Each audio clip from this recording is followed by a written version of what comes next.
Hello and welcome to day 221 of the Orthodox Study Bible in 1 Year podcast. Today we'll be reading from Job chapters 19 and 20, the Proverbs of Solomon chapter 7 verses 21 through 24, and Romans chapter 9 verses 14 through 33. Let us begin with Job chapter 19. Then Job answered and said, How long will you weary my soul and take me down with words? Only know how the Lord has dealt with me thus. You speak against me, and while shaming me, you press hard on me. Yes, indeed, I have truly erred. My error lodges with me. When I speak words which I should not have spoken, my words go astray and are unreasonable. Alas, you exalt yourselves against me and attack me with disgrace. Know therefore that the Lord has troubled me and raised his stronghold against me. Behold, I laugh at disgrace, and I will not speak, nor I will cry out. For judgment is nowhere to be found. I am walled and round about and cannot cross over, for he has set darkness before my face. He stripped me of my glory and took the crown from my head. He has torn me apart on every side, and I am gone. He has uprooted my hope like a tree. He handled me vehemently in wrath and has counted me like an enemy. His raiders came against me with one accord. They encircled my paths and lay in wait. My brothers stood far from me and recognized strangers rather than me. So my friends became unmerciful. My relatives acted as though they did not know me, and my close friends have forgotten me. As for my neighbors and the maidservants of my house, I was a stranger before them. I called my servant, but he gave no answer. Though I begged him with my mouth, I also entreated my wife and summoned the children of my concubines and flattened them. But they rejected me forever. When I arise, they speak against me. Those who know me detest me, and those whom I truly love turned against me. The muscles of my body have decayed under my skin, and my bones are held in my teeth. Have mercy on me, O friends, for the hand of the Lord has touched me. Why do you persecute me as the Lord does, and are not satisfied because of my flesh?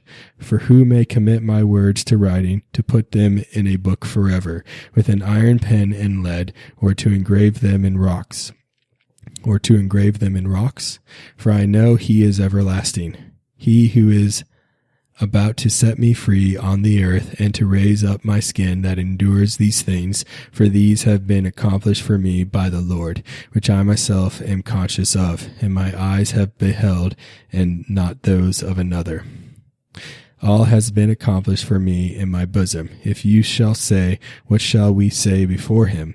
Then we will find in him the root of the matter. Indeed, be afraid to cover up your evil, for wrath will come upon lawless men.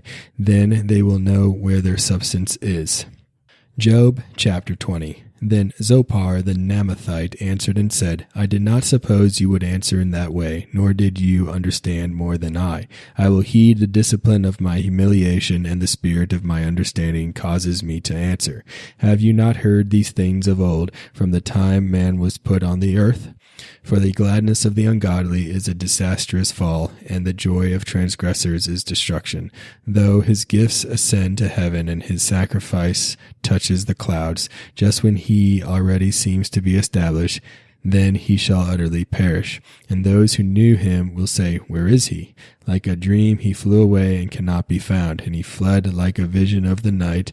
The eye observed him, but we will see him no more, nor will his place any longer behold him.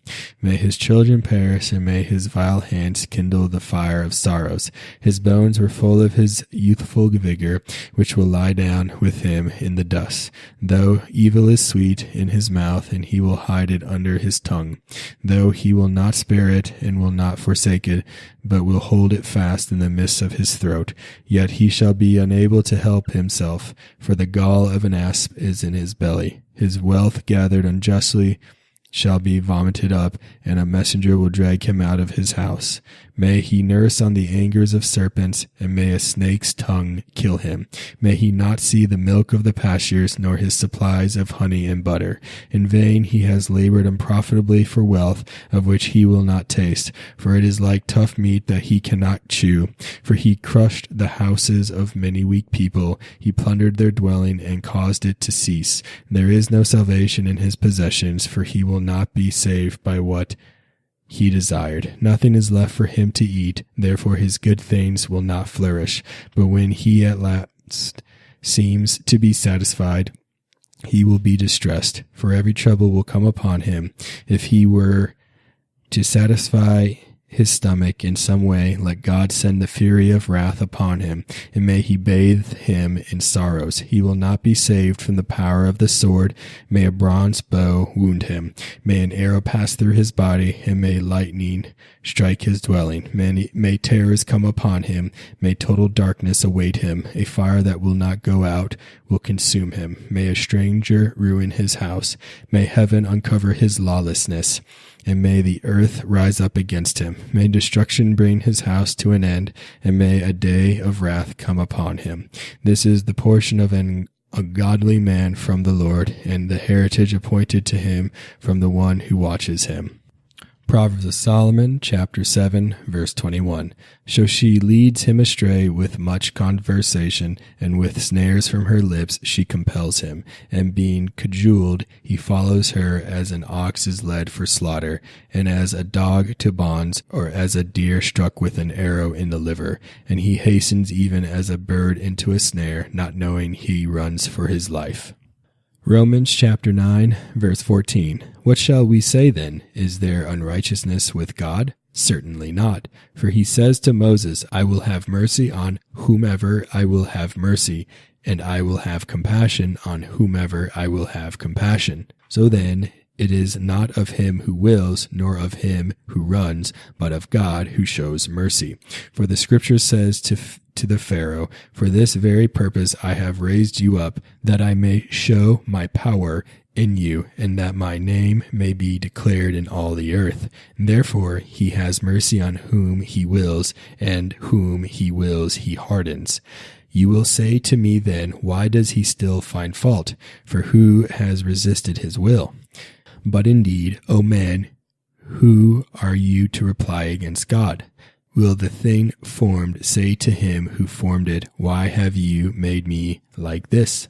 Does not the potter have power over the clay from the same lump to make one vessel for honor and another for dishonor? What if God, wanting to show his wrath and to make his power known, endured with much long suffering the vessels of wrath prepared for destruction, and that he might make known the riches of his glory on the vessels of mercy, which he had prepared beforehand for glory, even us whom he called, not of the Jews only, but also of the Gentiles? As he says also in Hosea, I will call them my people, who were not my people, and her beloved, who was not beloved. And it shall come to pass in the place where it was said to them, you are not my people, there they shall be called sons of the living God. Isaiah also cries out concerning Israel, though the number of the children of Israel be as the sand of the sea, the remnant will be saved. For he will finish the work and cut it short in righteousness, because the Lord will make a short work upon the earth. And as Isaiah said before, unless the Lord of Sabaoth had left us a seed, we would have become like Sodom, and we would have been made like Gomorrah. What shall we say then? That Gentiles who did not pursue righteousness have attained to righteousness, even the righteousness of faith, but Israel, pursuing the law of righteousness, has not attained to the law of righteousness. Why? Because they did not seek it by faith, but as it were by the works of the law. For they stumbled at that stumbling stone. As it is written, behold, I lay in Zion a stumbling stone and rock of offense, and whoever believes on him will not be put to shame. Thank you for joining me on day 221 of the Orthodox Study Bible in 1 Year podcast. Tune in next time for day 222.